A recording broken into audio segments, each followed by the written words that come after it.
เบิ่งคักๆก่อนเบิ่งมุมสูงๆหน่อยจักหน่อยพี่น้องเอ้ยเนาะนี่คนสิเข้าอายุ21ปีเด้พี่น้องเอ้ยนี่น่ะเนาะสิว่า2ปี3ปีบ่แม่นได้21ปีเป็นจังได๋คือตัวน้อยแท้น้องล่ะเป็นพญาธิเป็นพยาธิอืมแพทย์หมอเพิ่นว่าเป็นพยาธิหยังเนาะคนไทยเพิ่นเอิ้นทาลัสซีเมียทาลัสซีเมียอืม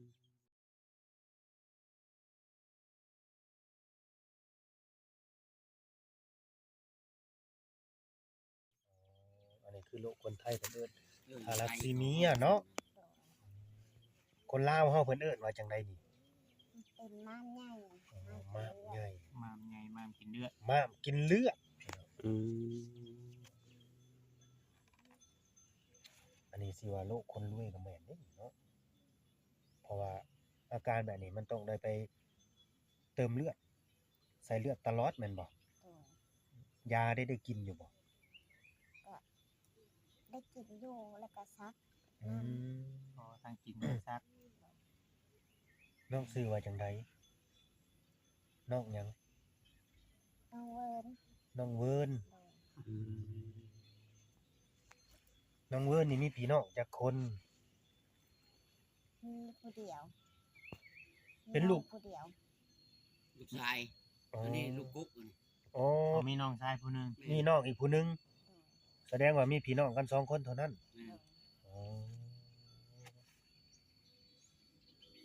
เป็นลูกสาวกกพี่น้องเอ้ยแต่ว่าน้องมันสูงกว่าข่อยแม่น้องก็สิตัวบักใหญ่แล้วพี่น้องเมื่อยอยู่บ่น้องเวิร์นเมื่อยอยู่บ่ก็บ่เมื่อยคันเบิดเลือดแล้วก็เมื่อยอืมเบิดเลือดตอนนี้เติมแต่ล้นบ่เติมเดือดล้นเติมเลยบ่หาก็เติมเพิ่นเดือนห้าอืมเติมเท่านึงอยู่ได้จักเดือน4เดือนไปเติมอยู่ไสเติมเลือดน่ะเติมอยู่โรงหมอโรงหมอเซโนเฮานี่บ่โรงหมอเมืองบ่หรือโรงหมอกลุ่มอ๋อเทื่อหนึงนี่ราคานี่เท่าใดน้องล่ะไปเติมเลือดน่ะค่าใช้จ่ายค่าเติมเลือดน่ะ7 ล้าน7 ล้านโอ้โอ้โหเลือดกระถุงละล้านห้าอ๋อต้องเติม2ถุงบ่เทื่อหนึงอะได้ไปเทื่อนึง2 ถุงเลยอ๋ออืมถือว่าหนักพอสมควรเนาะเทื่อหนึ่ง7 ล้านหนักพอสมควรเลยพี่น้องเอ้ยกว่าบาทเนาะแม่นเทื่อหนึง10,000 กว่าบาทแม้ว่าคนเฮาแบบบ้านนอกคอกนาสามัญเฮาบ่มีรายได้เลยครับจังนี้โอ้หนักใดกว่าสิหาเงินได้6-7 ล้านน่ะเนาะไปเติมเลือดจ่ายน่ะข้าวเบิดหน้าทงนี้ยังบ่อยากได้เลยบ่พอบ่พอแต่ว่าก็กินข้าวแซ่บอยู่บ่น้องเบิ่นแซ่บกินข้าวแซ่บนอนหลับเนาะอืมเป็นตาที่ดูสงสารน้องได้ว่าแล้วก็ดีเนาะก็บ่จักสิว่าจังได๋ล่ะพี่น้องเอ้ยเนาะท้องนี่มันเบ่งส่ำนี้ตลอดบ่น้องล่ะบ่ใหญ่กว่านี้แล้วก็บ่แวบกว่านี้บ่น้อยกว่านี้บ่อ๋อมันเป็นในท้องน้องนี่มันแน่นมันเจ็บอยู่บ่ก็บ่เจ็บเวลาเฮากินอิ่มๆก็บ่ได้รู้สึกแนวใดบ่ธรรมดาอ๋อบ่ได้เจ็บได้หยังเนาะอืมคนอายุ20ปี21ปีพี่น้องจักสิว่าแนวใดโลดบ่าวเวียงว่าแนวใดบ่าวเวียงบ่อยากเชื่อเพิ่นแหละคำว่าบ่นั้นบ่อยากเชื่อแม่นยังคิดว่า12 13นี่คำว่านั่นก็เนาะรุ่นราวคราวเดียวกันนี่บางคนเขาก็มีครอบมีครัวไปแล้วเนาะ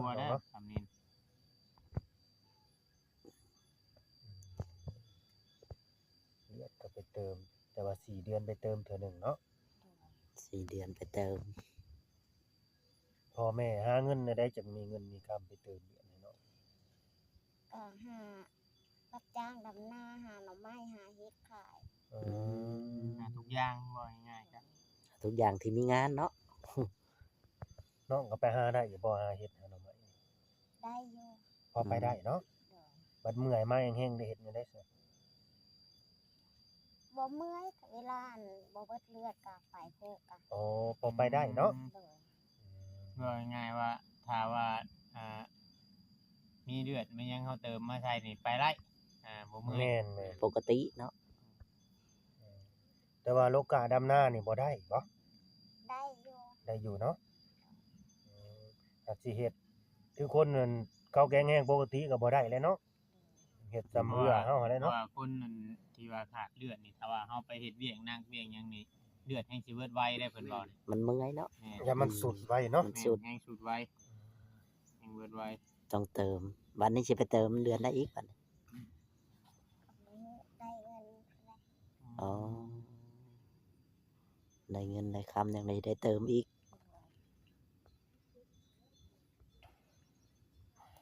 คือสิหาเงินได้สมมุติว่าดับนานจ้างก็เพื่อสิฮอดเงิน7ล้านเพิ่งเติบ โอ้ยเวลทาง 7 ล้านบ่แม่นน้อยเนาะบ้าน เป็นมาตั้งแต่เกิดปอกตัวนี่นะโอ้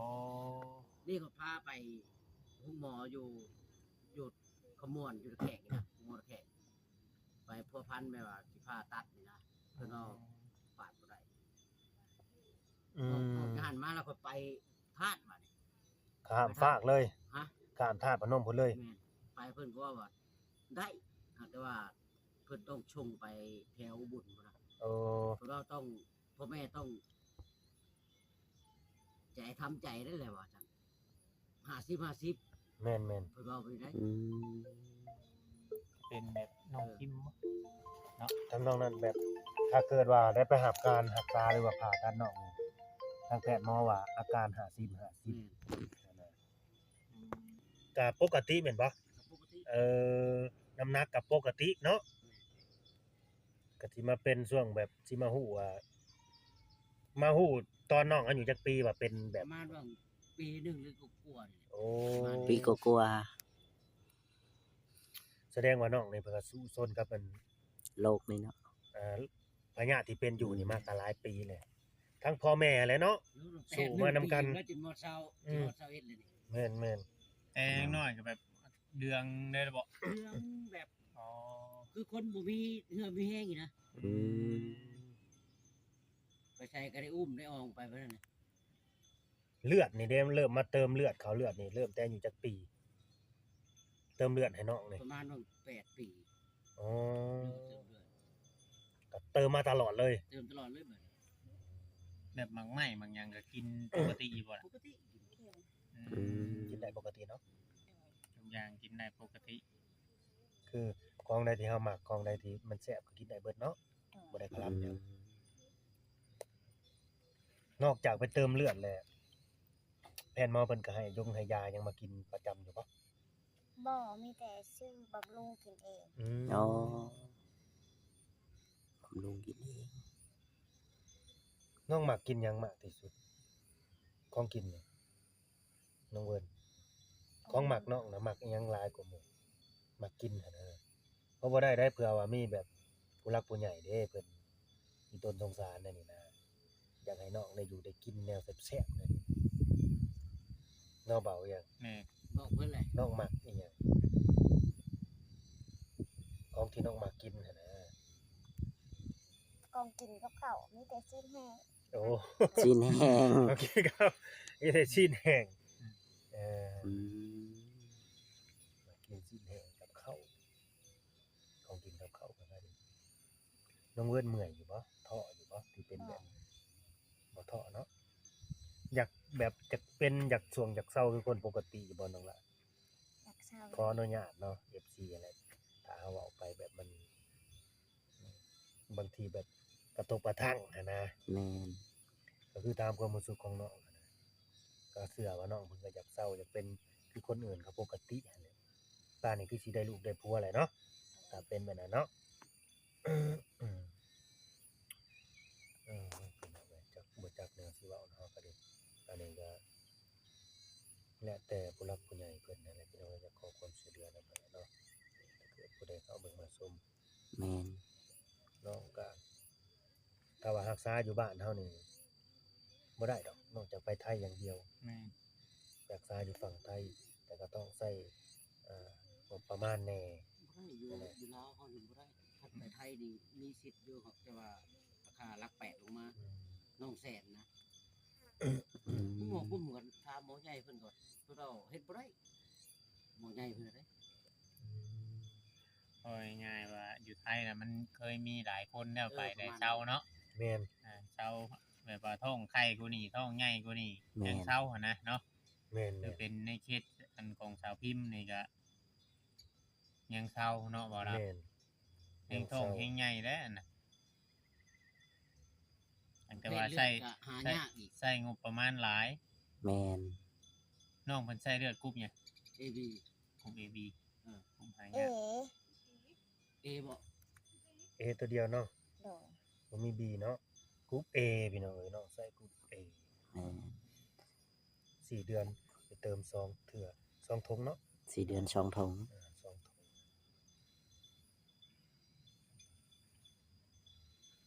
ลูกสาวให้ชาวนาพี่น้องเอ้ยพ่อแม่ก็เฮ็ดให้เฮ็ดนาข้าว แต่ น้ำ บ่ได้ จำ เน้ ปาน ท้องแดงเวลาเฮากินอิ่มๆก็บ่ได้เน้นเนาะ บอกปกติ ปกติเบ่งจังซี่เนาะ อืม เออ คิดว่ามัน เข้า ขับ โรงเรียนอยู่บ่เจ้าน่ะ พอได้เข้า บ่ได้เข้าตั้งแต่เกิดเลย เข้า เข้าอยู่แต่ยังน้อย โดย อืม ก็ฮอดห้องใดอะนะ ปสาม โอ้ อืม เล่นโทรศัพท์อยู่บ่นี่ เล่นคันมี น้องบ่มีโทรศัพท์บ่ บอก บ่มีโทรศัพท์คิดว่าน้องเพิ่นสิเล่นแบบเบิ่งเล่นเฟซเล่น LINE หรือว่าเบิ่งเบิ่งเพลงเบิ่งการ์ตูนการ์ตูนอิหยังไปหั่นแหละพี่น้องเอ้ยโลกโซเชียลนำเขานั่นนี่คือบ่ได้เล่นเนาะ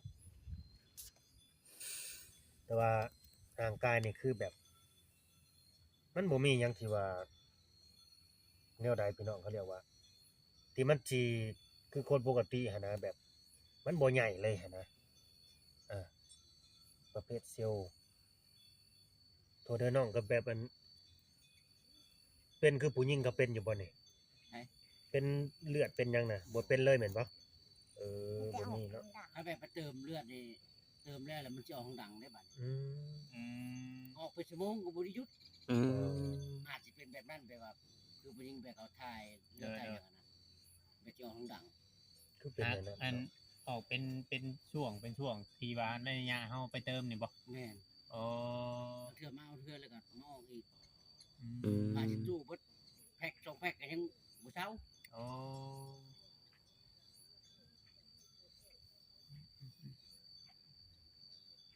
อยู่ไปเติมมาเทื่อเลือดมันออกฮอดสิได้พุ่นแล้วเติมมาแล้วปล่อยออก เอาตกใจเพิ่นเด้เนาะญาติว่าอันเบิดเนาะ แม่นเลย เพราะว่าเติมเลือดเข้าไปบัดออก แม่น เพราะง่ายๆมันคือว่าจะอาจจะถ่ายเลือดเก่าออกไปจังเนาะ น่าจะเป็นไปได้ อืม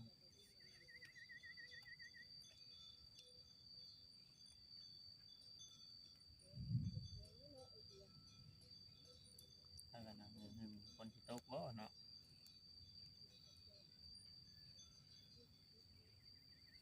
พี่น้องเนาะ FC การใดหรือว่าผู้หลักผู้ใหญ่ แม่น ผู้ใดกันเบิ่งในเคสนี้เนาะเพียงเนาะว่ามีความคิดเห็นแนวใดเนาะ แม่น อย่าว่าอยากสนใจอยากพาน้องไปอันรักษาคือหมู่เนี่ยพี่น้องก็จะได้กันใช้ชีวิตปกติ ให้ชีวิตใหม่แกเนาะเนาะ แม่น อยากซอยเหลือเนาะ ๆ